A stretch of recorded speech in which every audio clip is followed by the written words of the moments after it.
Bismillahirrahmanirrahim. Assalamualaikum warahmatullahi ta'ala wabarakatuh. Alhamdulillahirabbil alamin. Wassallallahu ala sayyidina Muhammadin wa ala alihi wa sahbihi wasallam. Amma ba'du.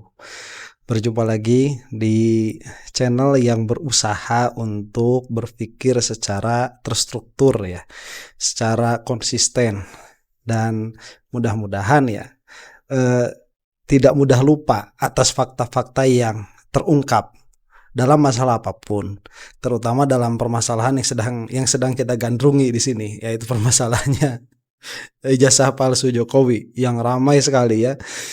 Dan ini sudah Idul Fitri, kita sama-sama saling memaafkan kepada yang menonton. Kalau kepada Termul saya sih nggak ada permintaan maaf ya. Karena yang saya keluarkan itu analisa begitu. Cuman ya saya juga tidak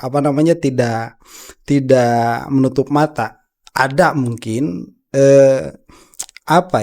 sesuatu yang memang tidak adil. Saya kira itu akan ada ya dari beberapa ratus video yang saya buat mengenai permasalahan ini. Sepertinya ketidakadilan itu ada. Nah, dari ketidakadilan itu jika ada, saya memohon maaf sedalam-dalamnya.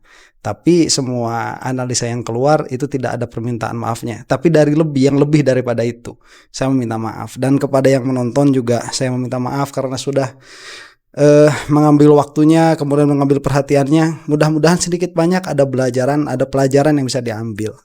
Nah oke ya, ngomong-ngomong tentang Lebaran, Rismon kan sudah dapat parcel nih. Kemudian sudah balik ke kampung halamannya, ke Bali yang akan berapa lama begitu Rismon itu tinggal di sana. Nah, cuman di videonya kemarin, di channel YouTube-nya kemarin, Rismon itu sudah secara resmi menyerang Roy Suryo yang sudah kita bahas itu, dan saya kira tidak ada galak-galaknya begitu analisa terbaru dari Rismon. Nah, dan Roy Suryo itu menanggapinya secara serius di kanalnya. Sekarang kan Roy Suryo punya channel YouTube sendiri ya. Ini silahkan datang ke channel YouTube-nya itu, Roy Suryo Official kalau tidak salah. Itu subscribernya 9.000 ya. Terhitung cepat lah ya kalau untuk channel yang baru kemarin dibuat. Nah, saya melihat begitu dari jawaban Roy Suryo terhadap videonya Rismon itu lebih terarah, lebih terstruktur, kemudian lebih, kita katakanlah, percaya diri. Karena tidak seperti Rismon yang belum menyampaikan data apapun yang ingin disampaikan kepada publik, Roy Suryo itu masih sangat konsisten dengan apa yang dibicarakan sebelumnya. Supaya tidak panjang lebar, kita dengarkan saja langsung. Ini adalah pernyataan perlawanan dari Roy Suryo terhadap Rismon secara resmi. Dan saya rasa ini baru pemanasan saja ya. Sebelum nanti setelah Lebaran ini akan lebih seru di televisi-televisi sepertinya. Kita saksikan. Jelas adalah bahwa dalam kondisi ini pasti tidak biasa-biasa saja. Pasti. Jadi kita bisa mengatakan tertekan, kita bisa mengatakan dia dipepet, ya, kita bisa dan banyak lah analisis soal itu, banyak banget lah. Sehingga kawan-kawan sekalian jangan ambil kesimpulan pemikiran Rismon, statement Rismon setelah tanggal 11 Maret. Iya, itu sudah bukan Rismon yang sesungguhnya, bukan Rismon yang kami kenal. Iya, bukan Rismon yang genuine yang kita kenal awalnya. Iya. Kalau sebelum kita kenal ternyata dia begitu, kita nggak tahu. Iya. Tapi selama kita bergaul, Rismon yang kita kenal adalah sebelum tanggal 11 Maret. Iya. Rismon yang lurus. Iya. Jadi paling tidak Rismon prabayar. Ya, paling tidak kita kenal sejak tanggal 15 April. Oh iya. Ya kan? 2025. Atau semenjak dia melakukan statement pertama setelah tanggal 14 Maret bersama istrinya Vivian itu ke UGM. Waktu itu mengadakan penelitian individual dulu terhadap skripsi. Ya, itu baru, itu statement. Walaupun orang kemudian bertanya. Ini bahasanya kok bagus sekali ya. Rismon prabayar. Kalau sekarang pasca bayar ya, setelah dibayar. Prabowo sama pasca Bowo. Aduh, ini mah belum apa-apa udah bikin ketawa Roy Suryo ini. Ya kan? Kok sampai begitu-begitunya dia sampai ke sana. Nah, itu menarik. Enggak apa-apa. Tapi sekali lagi kita tidak menganggap itu sebuah konspirasi. Yang kita tahu adalah dia mengeluarkan statement yang ternyata confirm itu sama dengan apa yang disampaikan oleh diteliti oleh Mas Roy dan kemudian sama yang diteliti oleh Dr. Tifa. Nah, sekarang pertanyaannya adalah sederhana. Sebentar, sebelum pertanyaannya. Tadi juga ada disebut tanggal matinya Rismond itu. Ada tadi mengatakan sebelum 11 Maret, kemudian ada tanggal sebelumnya ya, April belum ya. Maret, April mana nanti. Cuman itu ada. Jadi Rismond yang dulu itu sudah mati. Ya tanggalnya tanggal berapa? Ya itu tadi tanggal 11 Maret itu. Sekarang sudah Rismond pasca bayar. Rismond mau mencabut segala pernyataan dia. Apakah kemudian ijazahnya menjadi asli? Enggak. Apalagi kalau teman-teman perhatikan, selalu yang disampaikan Rismond itu kemarin, meskipun itu katakan tampak seperti 3 hal secara teknis ya, ini saya jelaskan. Dia mengatakan soal translasi. Translasi itu perubahan istilah teknisnya. Kemudian 2 soal rotasi. Rotasi itu perputaran. Kalau dia mengatakan itu untuk ijazah yang disebut diposting oleh Dian Sandi pada tanggal 1 April, itu pasti hanya translasi saja.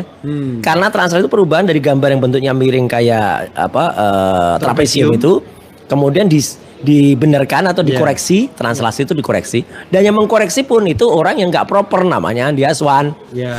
Dan itu ditayangkan di Rakyat Bersuara tanggal 18 dan 25 November. Nah, kalau ini kita nggak boleh menyebut iNews ya. Nggak boleh, karena sudah jelas kalau Rakyat Bersuara.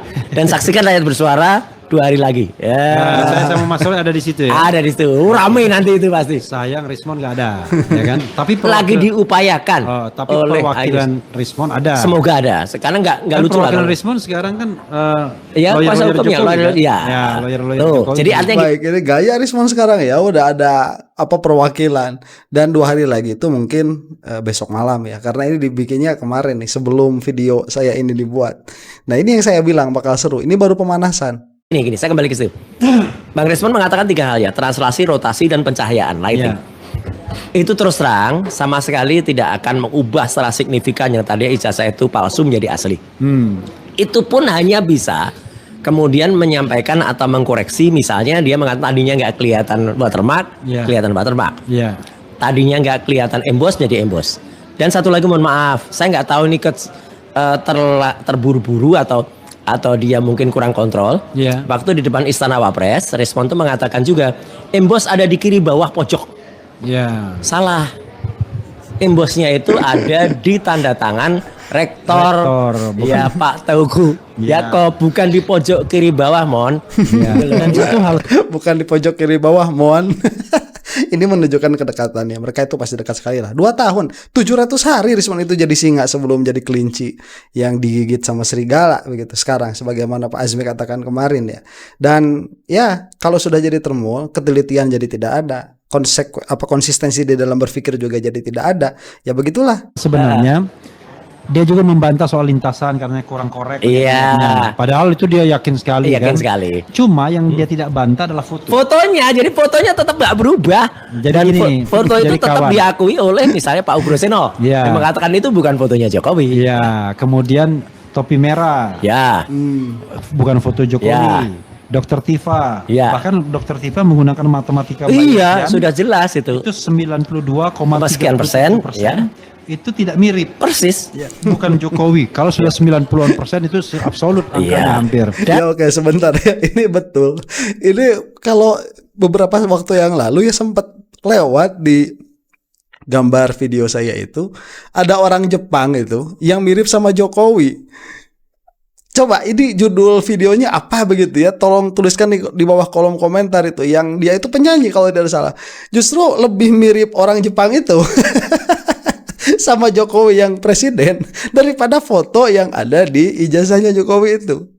Jadi lebih mudah mencari orang lain yang lebih mirip kepada Jokowi daripada foto Jokowi yang diklaim sebagai Jokowi muda. Ya, itu aneh. Nanti kalau misalkan ada, mungkin kita bisa tampilkan ya.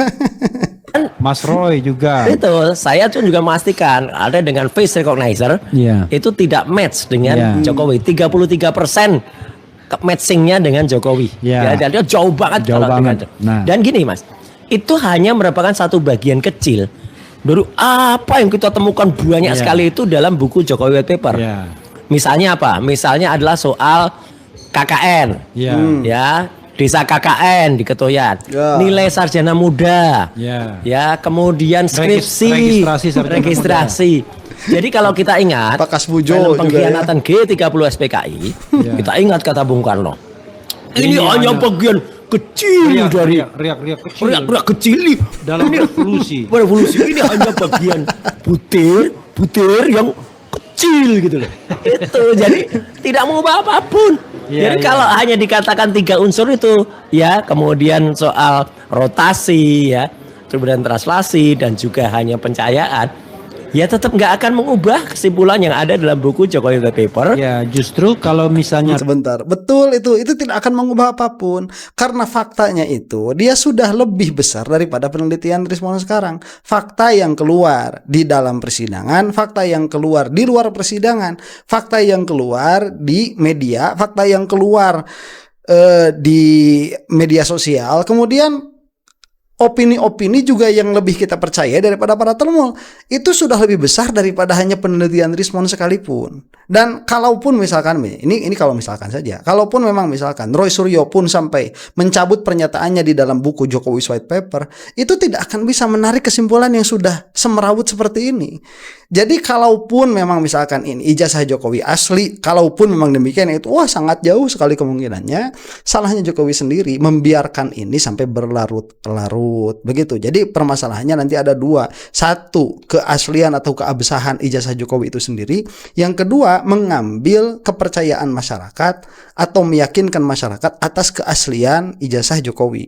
Saya kira yang pertama ini masih bisa dipaksakan, masih bisa dibuat, masih bisa dipublikasi begitu ya. Bagaimanalah caranya supaya misalkan menang di pengadilan, ijazah Jokowi itu asli. Tapi masyarakat ini bagaimana cara membuat masyarakat percaya? Udah nggak bakalan bisa kecuali termul. Rismon digunakan katakanlah ya oleh untuk membalik itu nanti oleh penyidik untuk membantah Mas Roy misalnya.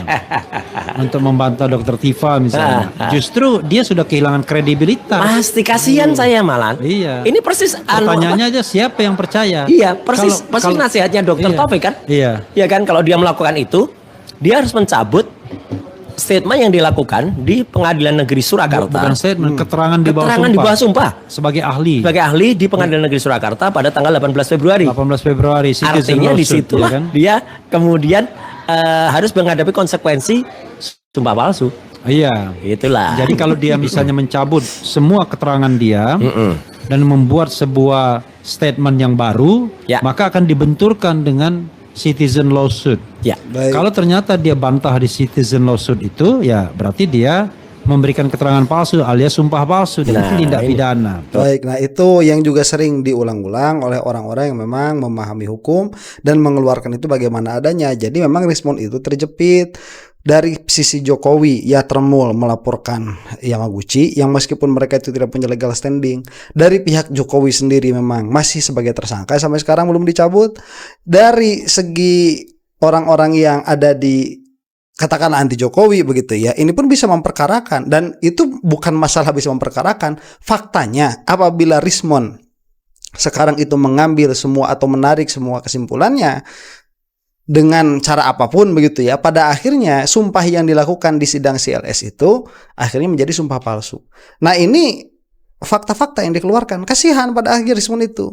Makanya saya lihat ini adalah sebuah keputusan terburu-buru yang dilakukan oleh Rismon Hasibuan Sianipar ya. Iya, Hasibuan ya.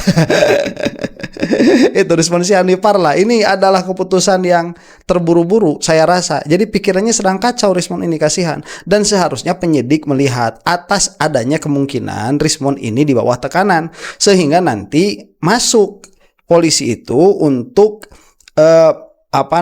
mendaftarkan Rismon itu kepada adakan yang organisasi apa itu sebagai perlindungan saksi dan korban itu. Ya itu bisa masuk Rismon ke situ. Karena ini sedang dalam masa persidangan, mau masuk ke dalam persidangan. Jadi nggak gampang bagi Rismon. Apalagi kalau kita bicara tentang RJ. Itu saya punya perspektif begini Mas. Kan memang yang namanya proses penyidikan itu sudah dimulai sebelum KUHP dan KUHP yang baru itu diundangkan. Nah, kita tahu proses penyidikannya itu kan sudah dilakukan. Disahkan lah ya. Sudah dilakukan kira-kira ya November ke bawah. Iya kan, betul. Karena 7 November kan 7 November mulai terbit SPDP itu. Ya. Nah, dan berdasarkan aturan peralihan pasal 361 huruf A itu kan mengatakan bahwa KUHP ya itu mengatakan bahwa kalau ini bukan KUHP ya? KUHP atau KUHP? KUHP yang baru ya, yang ada aturan peralihan. Ya, saya terus terang saya sekarang 361 huruf A. Ya. Itu ya. KUHP lah kalau sampai 300-an ya. Nah, itu mengatakan enggak KUHP ya. KUHP. Karena dia mengatakan acara pidananya. Acara pidananya menggunakan KUHP yang lama. Iya. Nah, KUHP yang lama itu sepanjang pengetahuan saya tidak ada aturan mengenai restoratif justice. Oke, yang lama nggak ada, adanya perkap ya gitu. Ada. Lalu kemudian mereka menggunakan perpol, aturan kepolisian untuk konteks Egy Sujana. Nah, kalau saya mengatakan bahwa perpol itu tidak boleh digunakan karena sudah ada yang baru. Ya. Jadi gini, boleh menggunakan yang lama kalau ada aturannya. Betul. Kalau tidak ada aturannya ya balik ke yang baru. Karena yang baru sudah ada dan tidak boleh digantikan perpol. Jadi kalau kita menggunakan KUHP yang baru ya, Undang-Undang nomor 20 tahun 2025. Ya. Udah ada aturan detailnya. Ada aturan detail mengenai restoratif justice dan Rismond tidak memenuhi syarat untuk itu. Iya, sebenarnya. Karena ada pasal 32 dan 35 yang meskipun kami lagi memproses itu untuk di judicial review, cuman kan itu sampai dengan saat ini masih eksis ya. Sehingga karena ancaman hukumannya lebih dari di atas 5 tahun, ya dia tidak bisa mendapatkan restoratif justice itu. Walaupun sebenarnya kalau dia tetap stay dengan kita, kita sudah mengupayakan agar penyidikannya dihentikan. Tapi bukan minta-minta. Bukan minta-minta restoratif demi hukum. Demi hukum. Karena di hulu kita menganggap bahwa yang namanya proses penyelidikan dan itu penyidikan juga mulai ada cacatnya. Ya, melanggar undang-undang perlindungan saksi dan korban pasal 10 ya. Kemudian di hilirnya sudah terlewatinya waktu untuk pengembalian dari P19 untuk ke P21 bolak-baliknya. Jadi baik, ini sampai sini dulu ya. Ini yang saya katakan bahwa mereka ini ya Rosiryo dan kawan-kawan ini berjuang dengan elegan karena mereka itu melihat bahwa proses hukum ini banyak permasalahannya, tapi mereka tidak mengemis kepada Jokowi. Mereka itu menginginkan keadilan. Kalaupun mereka harus sampai dizolimi sama Jokowi, so what begitu. Itu senangnya para pejuang seperti ini. Ya, yang sayangnya Rismond sudah tidak ada di di sisi mereka lagi. Cuman inilah perbedaannya antara Egy Sujana, Damai begitu ya, dan Rismond sekalian begitu. Bukan Rismond Sianipar. Rismond sekalian. Bedanya sama Roy Suryo. Saya juga mengatakan ini bukan kepengecutan mereka. Udahlah masuk ke persidangan. Nah, gimana kepolisian sampai sekarang belum mengembalikan berkas itu kepada kejaksaan? Cuman kan kalau kita melihat rentetan permasalahan hukum ini lebih banyak permasalahannya, lebih banyak cacatnya daripada konsistensinya. Dan inilah yang diusahakan dan diupayakan oleh mereka. Jangan sampai proses hukum di Indonesia itu kental sekali pesanannya. Karena dalam permasalahan ini Polda Metro dengan Jokowi ini sangat teramat kental pesanan dari Jokowinya. Ini sangat terlihat sekali dan itu diupayakan supaya tidak terjadi. Dan ini bukan perjuangan untuk mereka saja.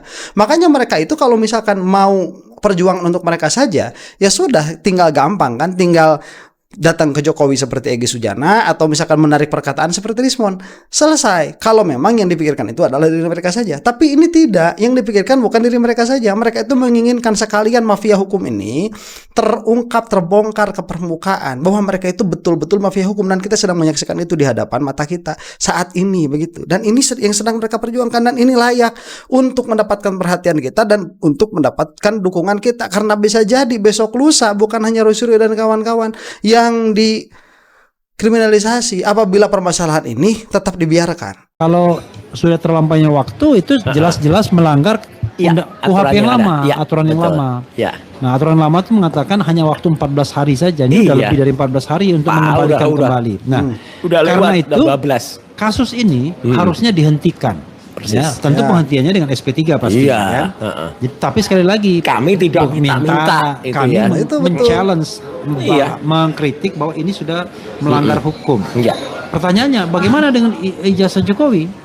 Ya ijazah Jokowi tetap kita perjuangkan, kejar dengan CLS, Citizen Lawsuit, dan itu sudah sampai ke hampir pembuktian. Dan kalau seandainya nanti di sini lolos, kita adukan ke Barreskrim Mabes Polri lagi. Iyalah.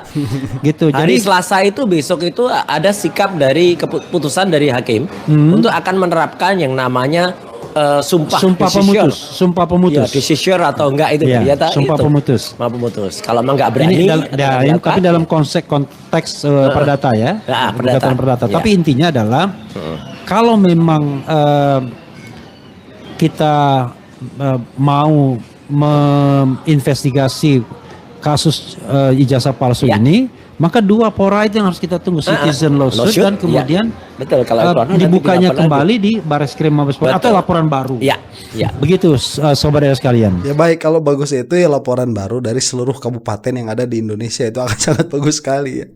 Kalau bisa mau dipermasalahkan, dan ini bisa karena Jokowi itu presiden, mantan presiden, itu bisa dipermasalahkan karena setiap pengadilan begitu ya yang ada di Indonesia itu setidaknya ada kaitannya dengan Jokowi, dan semuanya itu bisa dipermasalahkan. Tatkala melihat bukti-bukti awal seperti ini, itu bisa dipermasalahkan setidaknya. Dan untuk menyuap begitu ya, katakanlah demikian dulu ya, untuk membeli lah saya katakan, untuk membeli hakim seluruh Indonesia, itu akan kesulitan karena masih banyak hakim-hakim itu yang mereka berani mengambil seluruh resiko ya untuk mengungkapkan kebenaran. Saya rasa ini akan sangat bagus kalau yang berjuang secara hukum di sini bukan hanya Pak Roy Suryo begitu ya, tapi ada satu jaringan besar yang sekalian sajalah. Kalau misalkan Jokowi dari awal sudah mengatakan ini adalah permasalahan politik, ya sudah politisasi saja sekalian begitu. Ini kan bisa masuk ke situ, PDIP bisa masuk, Demokrat bisa masuk. Udah tampakkan saja taringnya. Mau mereka dari awal sudah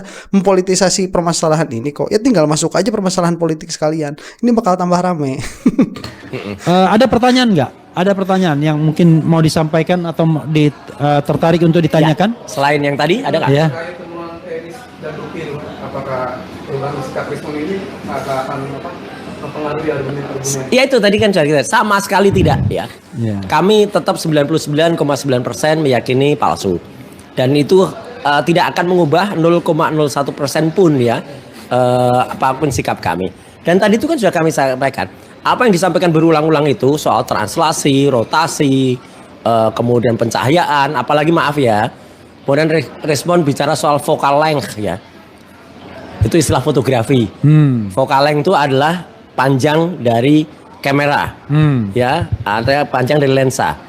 Yang dipakai Dian Sandi itu handphone. Ya, handphone tuh nggak ada ukuran focal length-nya.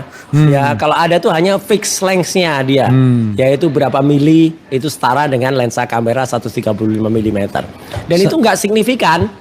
Kalau kita bicara focal length itu, misalnya adalah yang signifikan tuh kalau kita bicara misalnya kita memotret seseorang model misalnya mau dibikin deep of field sempit, atau istilah sekarang tuh mungkin dibuat belakangnya ngeblur itu ya. Istilahnya ada istilah anak-anak sekarang tuh istilahnya anak-anak ABG sekarang itu. Nah, itu adalah semakin panjang vokalnya, itu dia akan semakin ngeblur ya. Semakin pendek jaraknya semakin ngeblur. Dan kalau kemudian semakin pakai diafragma yang besar, artinya angkanya kecil ya, 2,5, kemudian 1,8, itu makin blur. Itu hasil gambarnya. Itulah kita bicara soal vokal. Gak ada hubungannya vokal itu dengan bentuk dari gambar gitu loh. Apalagi ini hanya mengenai handphone. Makanya kenapa saya motret Mas Refli ketika di skripsi di ruang 109 di Universitas Gadjah Mada itu saya pakai kamera profesional, Bapak, kamera gede. Kamera yang saya bawa sama ketika saya bawa di Sydney.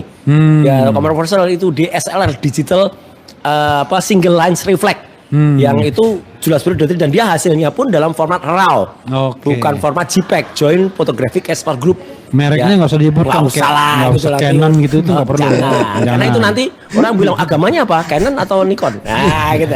Janganlah, ada agamanya Sony sekarang kebanyakan. Jadi nggak ini beneran ini candaan ya. Iya, buat fotografer itu mereknya itu udah jadi agama ya. Punya saya Canon ini. Sorry, tadi istilah deep of field itu kalau anak-anak sekarang itu istilahnya bokeh. Oke. Ya, jadi kalau kita motret sekarang pengen bokeh, itu baru kita bicara soal vokal. Vokal length itu kalau vokalnya panjang, makanya dulu fotografer model itu suka pakai lensa minimal 85 mili minimal. Paling bagus untuk model itu 105 mili. Lebih bagus lagi kita pakai yang panjang 200 mili. Bahkan saya kadang-kadang iseng, saya pakai motret model, saya pakai lensa mirror 500 mili atau bahkan 1000 mili. Jadi panjang banget supaya apa? Bokeh banget.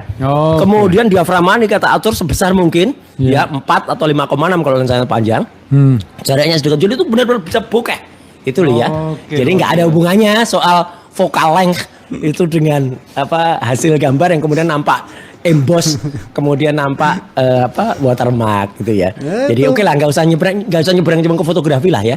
Nah itu mentah tuh Rismon itu. Pada akhirnya ya itu akan sangat mudah sekali dipatahkan. Kalau ngobrol sama Roy Suryo, saya kira. Gitu, fotografi itu makanan saya semenjak SMP itu. Gitu Mas, gitu. Ada lagi pertanyaan? Ya, jadi tidak mengubah saya gitu. Tetap membaca komentar-komentar dalam bahasa Inggris. Susah bahasa Inggris. Ya, what? Macam-macam nih kan. It's me. Ya. Jadi itu ada di RH Channel loh itu It's Me itu. Okay. Ya kan? Jadi sobat sekalian, itu saja ya mungkin yang bisa kita share ya. Sekali lagi bahwa kita melihat bahwa apa yang disampaikan Rismon itu benar adanya sebelum tanggal 11 Maret. Setelah tanggal 11 Maret rasanya kita tidak bisa lagi melihat sebuah statement yang genuine lagi. Nggak bisa. Karena itu don't worry. Ambil Rismon sebelum tanggal 11 Maret 2026. Ya. Tapi kemudian barangkali setelah 11 Maret 2026 patut kita pertanyakan apakah itu adalah kehendak bebas dari Rismon? Apakah kemudian dia sudah didikte oleh kekuasaan atau kekuatan? Justru Rismon pasca bayar ya menjelaskan bahwa ijazah itu 99,9% palsu bisa jadi. Karena terlalu besar effort yang dikeluarkan untuk menghadang statement itu. Menyewa pengacara, menawarkan restoratif justice dan lain sebagainya. Baik, nah itu untuk logika kita ya rakyat sipil, masyarakat sipil itu adalah logika yang amat sangat mudah sekali diterima begitu. Kenapa kok harus mengeluarkan effort yang sangat besar sampai kalaupun memang betul Jokowi ini sangat percaya bahwa ijazah yang dimilikinya itu asli, kenapa tidak cepat-cepat masuk ke persidangan? Kalau misalkan memang kalau memang misalkan berkas dari Polda Metro ini tidak sampai juga ke kejaksaan karena banyak permasalahannya, ya sudah, berarti ini permasalahan ijazah palsu Jokowi itu memang banyak sekali permasalahannya. Kalau memang misalkan itu di atas suruhan Jokowi, berarti untuk apa begitu? Berarti Jokowi sendiri tidak mau ini masuk ke persidangan, atau Jokowi sendiri sedang berusaha untuk melucuti kekuatan-kekuatan yang mengatakan ijazah Jokowi itu palsu. Ini terlalu banyak effortnya begitu. Betul, kalau memang misalkan mau dibuktikan di persidangan, ya buktikanlah dengan cepat. Tapi kan ternyata tidak bisa, dan banyak ternyata di situ hukum acara yang dilanggar, dan banyak juga intrik politik di situ yang terlibat. Dan pada akhirnya kalau kesimpulannya yaitu semakin kuat kesimpulan kita bahwa ijazah Jokowi itu palsu. Kalau sudah 99,9, ya tambahin ya, berarti 99,99% palsu. Saya rasa itu wajar karena kelakuan tidak terukur yang dilakukan oleh Jokowi dan para termul. Demikian, selamat Idul Fitri. Mudah-mudahan kita semua ada dalam maghfirah Allah Subhanahu wa taala. Wallahu taala a'lam bissawab. Assalamualaikum warahmatullahi taala wabarakatuh.